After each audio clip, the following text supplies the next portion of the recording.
It is 4 in the morning in Los Angeles, 39 degrees, and thousands of people on Skid Row are trying to make it to sunrise under tarps and wet cardboard. But 2 miles away, inside a cluster of white fiberglass domes, a 62-year-old former Marine is asleep in a real bed, behind a door that locks, in a home that cost less than most used cars.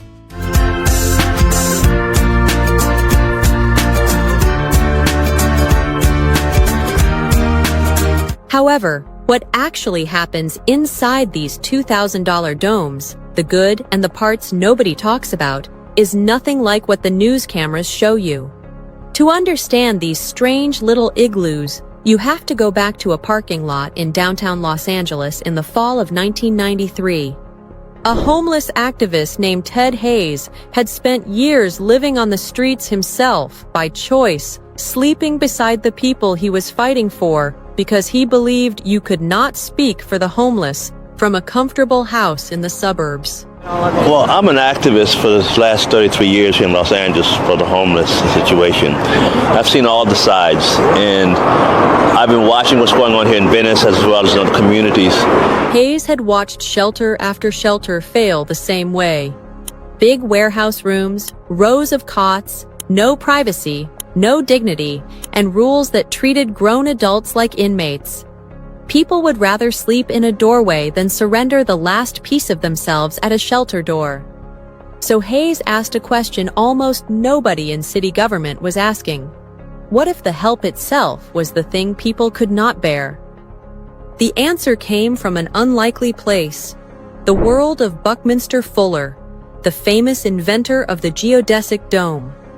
A dome builder named Craig Chamberlain, who had studied under Fuller, had designed a small fiberglass dome that could be bolted together by hand in a single day on a flat parking lot with no foundation, no crane, and no construction crew.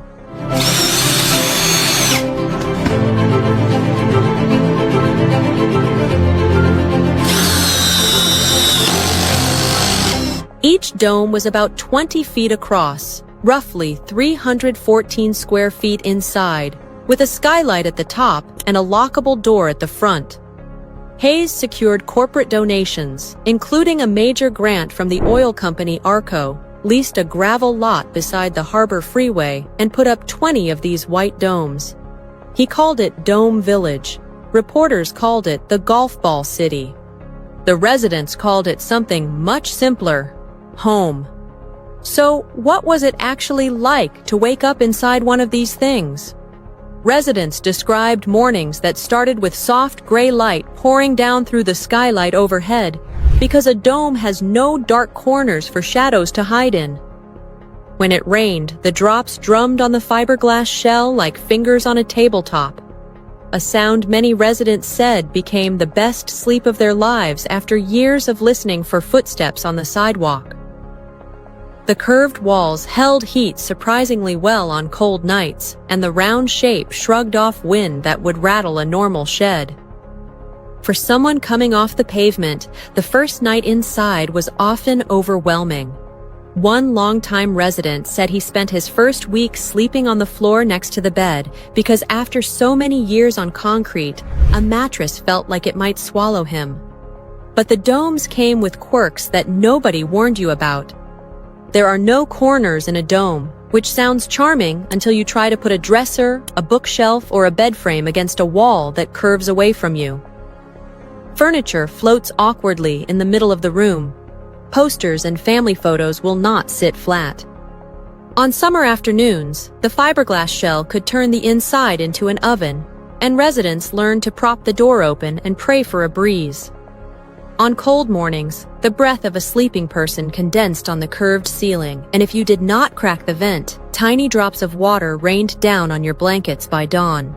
The walls were thin enough that you learned your neighbor's cough, his radio station, and his nightmares. Privacy of the eyes, residents said, but not privacy of the ears. And there was one more thing the news cameras rarely mentioned. The domes had no private bathrooms and no private kitchens. When a 65-year-old woman needed the toilet at 2 in the morning, she put on her coat and walked across the compound to a shared bathroom dome. in the dark, in the rain, just like at a campground. Cooking happened in a communal kitchen dome, on a schedule, with your name on a chore chart beside everyone else's.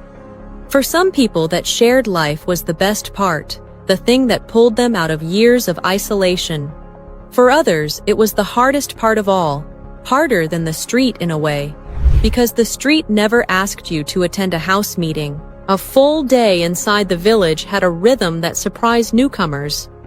Mornings began around 7, when the kitchen dome opened and coffee brewed for anyone who wanted it. Residents with jobs caught the bus at the corner. Residents without them worked the village itself, sweeping the gravel paths, repairing dome panels, tending the vegetable beds, or manning the front gate, because every visitor was greeted by a resident, not a guard. Afternoons were quiet, the hours when the domes baked and people napped or read. Evenings brought the smell of communal cooking, dominoes on a folding table, and the weekly council meeting where everything from chore disputes to new applicants was argued out loud and settled by vote. Lights out was not enforced by anyone, but by 10 most domes had gone dark.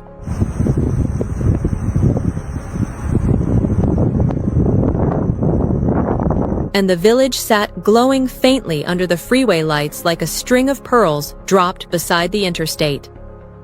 Residents who had lived in county shelters said the difference was hard to explain to outsiders. A shelter schedules your day for you. The village expected you to build one.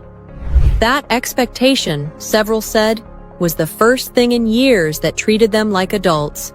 And it was also the reason a small number of people packed up and went back to the street within a week. Freedom, it turns out, is a responsibility some people need time to want again. Because make no mistake, Dome Village ran on rules, and the rules were written by the residents themselves. No violence, no drugs, no stealing. Show up for your chores, sit in the council meetings, and carry your share of the village. Hayes lived on site in his own dome, and disputes were settled face-to-face in the common area, not by a security guard with a clipboard. Over the years, the village housed veterans, elderly men, single mothers with children, and people who had been outside so long they had forgotten their own birthdays. Residents planted a garden between the domes. Somebody strung up lights. Children who lived there caught the school bus at the edge of a parking lot that, on paper, was still just a parking lot beside a freeway. And here is the part that surprised the experts. It mostly worked. Over 13 years, hundreds of people passed through those 20 domes, and many of them moved on to permanent apartments, jobs, and reunions with families who had given up looking for them. The village was never meant to be forever housing. It was meant to be a decompression chamber, a place where a human being could stop surviving hour to hour and start thinking about next month. Caseworkers noticed something simple but profound. When a man has a locked door, a mailing address, and 8 hours of real sleep, he shows up different to a job interview. He shows up different to a doctor. He shows up different to his own children. Therefore, the obvious question is, if it worked, why did it disappear? The answer was not crime, and it was not failure. It was rent. Dome Village never owned the land under its domes. It leased that gravel lot, and in 2006, the landowner reportedly raised the monthly rent from around $2,500 to more than $18,000. No charity running on donations could survive a jump like that. The domes were unbolted, sold off, and scattered. Some went to artists, some went to other charities. The residents were placed in apartments and programs across the city, and the golf ball city beside the freeway vanished as quickly as it had appeared. Ted Hayes stood in the empty lot where his experiment had lived and watched Los Angeles go right back to arguing about the homeless crisis it had briefly, almost accidentally, started to solve. Because the story of the domes did not end in that empty Los Angeles parking lot. It multiplied. In the years after Dome Village closed, the price of the technology collapsed. What once took a corporate grant can now be done by a church group with a weekend and a credit card. Modern dome shelter kits, made from insulated fiberglass panels or sprayed foam shells, can be produced for around $2,000 in materials for the smallest models, and a handful of volunteers can bolt one together in an afternoon. In Alaska, aid groups deployed rugged fiberglass dome shelters, nicknamed igloos, for people sleeping outside in temperatures that kill within hours. Those same domes have survived winds over 100 miles an hour, which is why disaster agencies started stockpiling them for hurricanes and wildfires too. The little white bubble that Los Angeles laughed at turned out to be one of the toughest, cheapest roofs human beings know how to make. Watching one of these modern domes go up is its own kind of spectacle.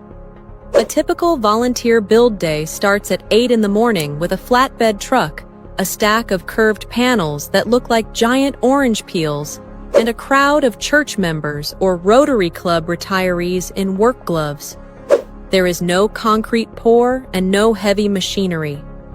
The panels bolt together in rings from the ground up, the way you would assemble a giant plastic Easter egg, and the moment the final cap piece closes the top, the whole structure suddenly becomes rigid enough to stand on. By early afternoon, someone is installing the door. By evening, there is a bed inside, a battery lamp, a smoke detector, and a welcome card signed by strangers. Volunteers regularly describe the same odd emotion at the end of these builds. They came expecting to feel charitable, and instead they feel embarrassed because it took them one Saturday to solve a problem their city has spent 30 years and billions of dollars debating. That feeling, more than any policy paper, is what has turned dome and tiny shelter builds into a quiet movement, spreading through congregations, veterans groups, and retiree clubs from Washington state to the Carolinas, often led by people in their 60s and 70s who simply got tired of waiting for someone official to act. And the deeper idea behind Dome Village, the idea that dignity matters more than square footage, went on to reshape how entire cities fight homelessness. In Portland, Oregon, residents of a tent camp won the right to build Dignity Village, a self-governed community of tiny structures that has now operated for more than 2 decades. In Austin, Texas, a former real estate developer named Alan Graham built Community First Village, a 51-acre neighborhood of tiny homes and micro-shelters that houses hundreds of formerly homeless men and women, many of them seniors who spent decades outside. Graham likes to say that the opposite of homelessness is not a house, it is community, and his village is built around that belief. There are gardens, a chapel, an outdoor movie theater, and workshops where residents earn income making pottery and woodwork. Residents pay modest rent, a few $100s a month, because paying your own way, Graham argues, is part of being a neighbor instead of a case number. Now, before we step inside these modern villages and hear what residents say life there is really like, I want to pause for the people watching who are not just curious about this story. Some of you are living one missed paycheck away from it. Some of you have a brother, a son, or a neighbor sleeping in a car right now.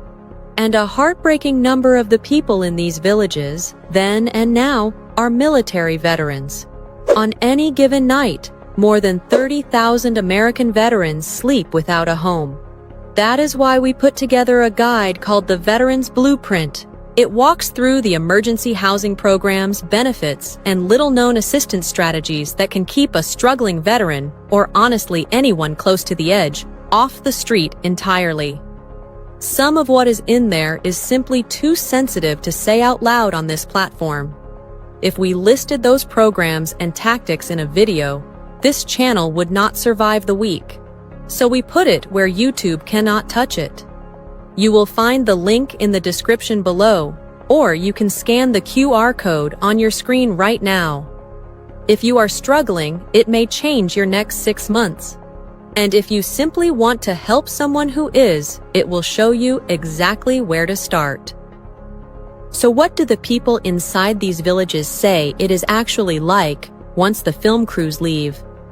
Almost all of them mention the same three things, and none of them are the building itself. The first is the door. A door that locks changes the human nervous system. People who spent years sleeping with one eye open describe the almost physical shock of realizing, weeks in, that their shoulders had come down from around their ears. The second is the address.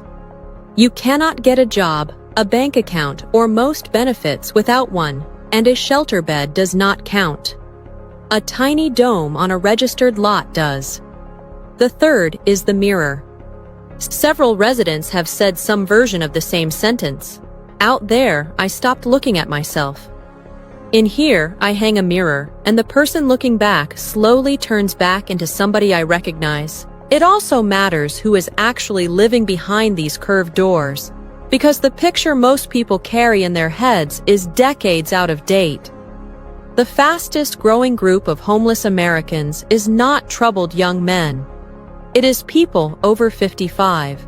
Social workers now talk about the gray wave, retirees priced out of apartments they rented for 20 years, widows whose household income was cut in half the day their husband died, and workers whose bodies gave out a few years before their pensions kicked in. Many of them have never been in trouble with the law and never touched a drug stronger than blood pressure medication. They are grandmothers sleeping in Buicks in church parking lots, keeping themselves clean at gas station sinks so the grandchildren never find out. For this generation, the traditional shelter system, with its noise, its youth, and its chaos, is often more frightening than the car.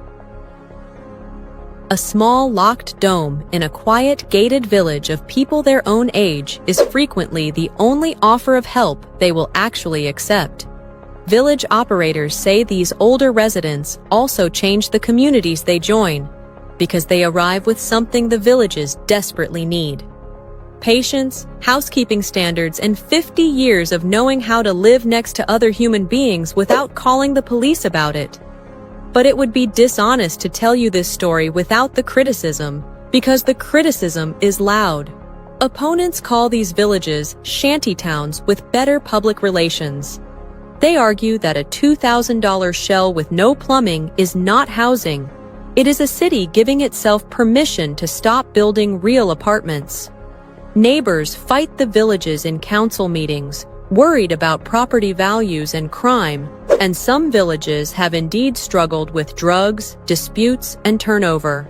The domes themselves age. Fiberglass yellows in the sun, foam shells dent and chip, and a structure built in an afternoon is not a structure your grandchildren will inherit. Even supporters admit that a dome village is a tourniquet, not a cure. The cure is still permanent housing, healthcare, and wages that keep working people from falling through the floor in the first place. Yet the tourniquet argument cuts both ways, and the people making it are rarely the ones bleeding.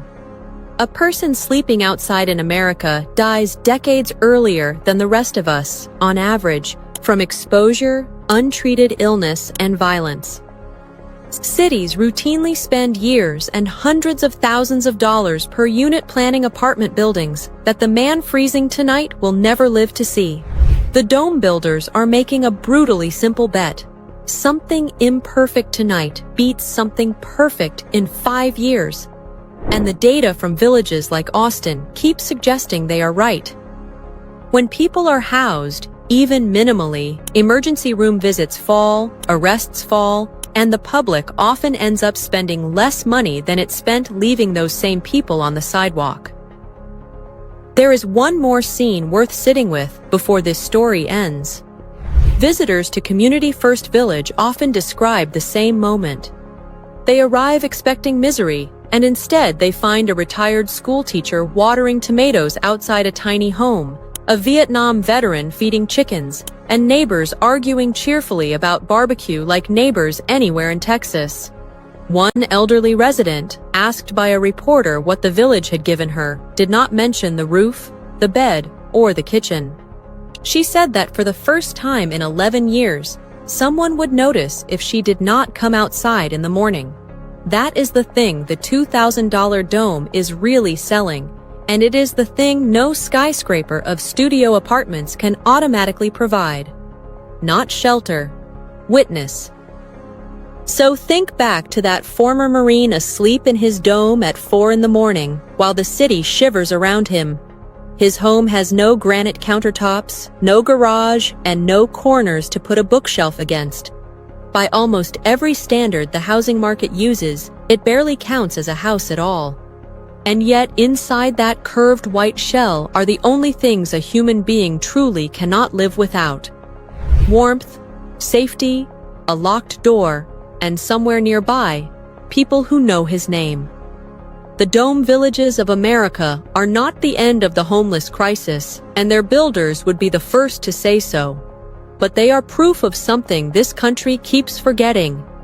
The distance between the sidewalk and a life worth living can be 20 feet wide, bolted together in an afternoon for the price of a used lawn tractor. If this story moved you, the link to the Veteran's Blueprint stays in the description below for anyone who needs it or knows someone who does. But if you want more true stories about the hidden ways ordinary Americans are solving impossible problems, hit subscribe, because next week we are stepping inside the $50 underground homes people are digging beneath the Arizona desert, and what we found down there genuinely surprised us. We will see you in that one.